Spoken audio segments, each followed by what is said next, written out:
네, 주안의 만나 7월 12일 금요일 묵상을 함께 나오도록 하겠습니다. 오늘 말씀은 사도행전 17장 1절에서 15절까지의 말씀으로요. 예루살렘의 회복과 새 언약이라고 하는 제목으로 함께 묵상을 나오도록 하겠습니다. 오늘 본문에서는 이스라엘의 회복에 대한 약속을 하시면서 유다 중심의 회복에 대한 약속을 하시는 것을 우리가 볼 수가 있습니다. 하나님께서 예루살렘을 회복시키시고 새로운 언약, 즉 예수 그리스도로 말미암은 언약을 말씀을 하시는데요. 우리가 좋은 소식들을 듣고 사는 것은 참으로 이제 복된 것이다 라는 것을 우리가 알 수가 있죠. 내 삶이 진짜 생각만 해도 머리가 지끈거리는 그런 소식들만 주어지는 것은 참으로 힘든 일입니다.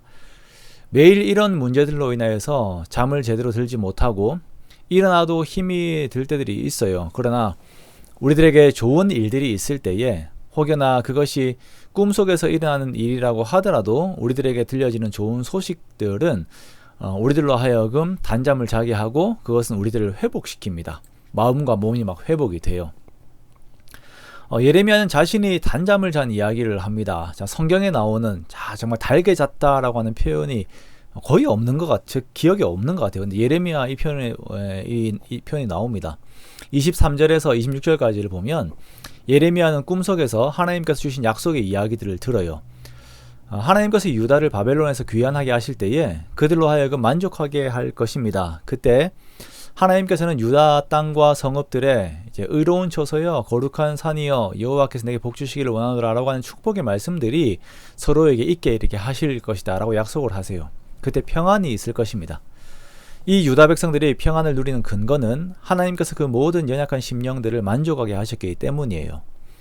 하나님께서 자신의 의지로 유다 백성들에게 크신 은혜를 주시니까 이 유다 백성들이 스스로는 도저히 누릴 수 없는 만족들을 얻고 그들이 그 안에서 복들을 누리게 됩니다.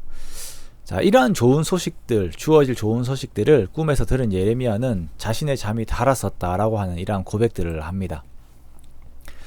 우리는 여기에서 하나님께서 우리들에게 주시는 그 소식들의 속성을 보게 됩니다. 우리가 어떤 때에 단잠을 자게 됩니까? 내가 그렇게 원했던 상태들 속에 있을 때에 우리가 단잠을 자게 되죠. 그 평안한 상태, 시편의 기자가 표현한 것처럼 엄마 품에서 잠이 든 아이와 같은 평안의 상태가 하나님 안에서 주어질 때에 우리들은 단잠을 자게 됩니다. 유다의 회복에 대한 표현들을 보면서 그리고 예레미야가 누린 상태들을 보면서 우리는 우리를 향한 하나님의 마음을 알 수가 있습니다.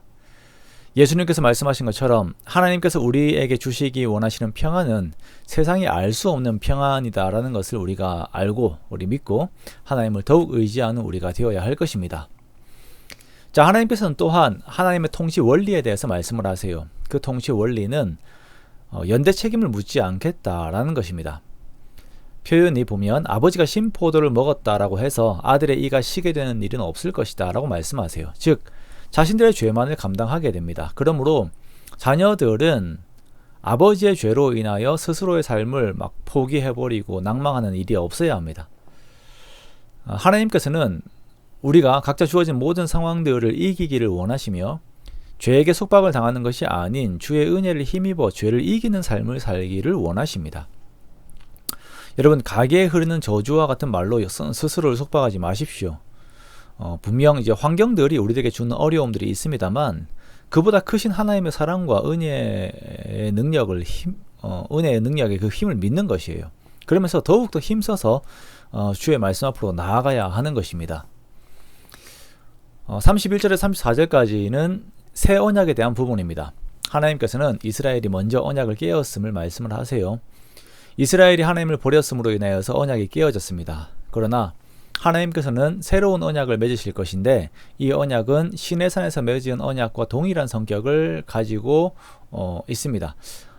그런데 이것이 동일한 성격을 가지고 있긴 하지만 이 언약이 이전에는 돌판에 새겨졌다면 이제는 백성들의 마음에 이 언약이 새겨지는 것이에요. 그리스도 안에서 주어지는 이 언약으로 말미암아 이 백성들은 이제 스스로 하나님을 알게 됩니다. 그리스도 안에서의 무조건적인 용서로 말미암아 이들은 그들의 죄가 지워지게 돼요. 하나님께서 그들의 죄를 사하시고 더 이상 기억하지 않으시겠다라고 말씀을 하시죠. 우리가 그리스도 안에서 누리는 죄사함의 은혜, 성령 하나님을 우리 속에 모심으로 인하여서 우리가 하나님의 법을 즐거워하게 됩니다. 그리고 그렇게 되었습니다. 그죠? 이것은 그리스도 안에서 새 언약이라고 하는 하나님의 은혜 속에서 선물로 우리들에게 주어진 것입니다. 그렇기 때문에 이미 우리들에게 주어진 은혜의 속성들을 잘 알고 항상 감사하면서 더욱 적극적으로 하나님 앞에 나아가는 우리가 되어야 할 것입니다. 자, 35절에서 40절까지는 하나님께서 이 일을 반드시 이루시겠다라고 약속을 하세요. 모든 피조 세계의 질서들이 있습니다. 그 질서를 주관하시는 분이 하나님이신데 그 질서를 주관하신 하나님께서 이 언약 또한 이루실 것이며 하나님께서 이스라엘과 유다 집에 맺은 언약도 또한 이렇게 영원할 것을 이제 강조를 하시고 계신 것입니다. 우리가 신앙생활을 하면서 하나님의 영원하신 언약을 의지하는 것만큼 중요한 것이 없습니다. 우리가 불안하면 그 즉시 나의 어떤 행위들을 의지를 하려고 하지요.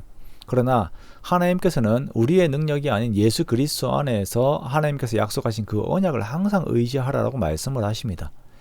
그리스도 안에서의 언약만이 우리들의 구원의 근거가 됩니다. 그러므로 우리가 내가 교만을 하든지 불안하든지 튀어나오는 그 나를 의지하고자 하는 마음들을 내가 없이 하고 하나님께서 그 신실하심 가운데서 주신 그 선물, 그 언약의 내용들만 예수 그리스도 안에서 이루신 그 언약의 내용들만 우리가 온전히 의지하면서 감사하고 또 감사하는 우리가 되어야 할 것입니다. 우리의 믿음은 이러한 하나님의 사랑을 그대로 받는 것입니다. 하나님의 사랑을 받고 사랑을 받은 자답게 살아가는 것이 우리들의 믿음이에요.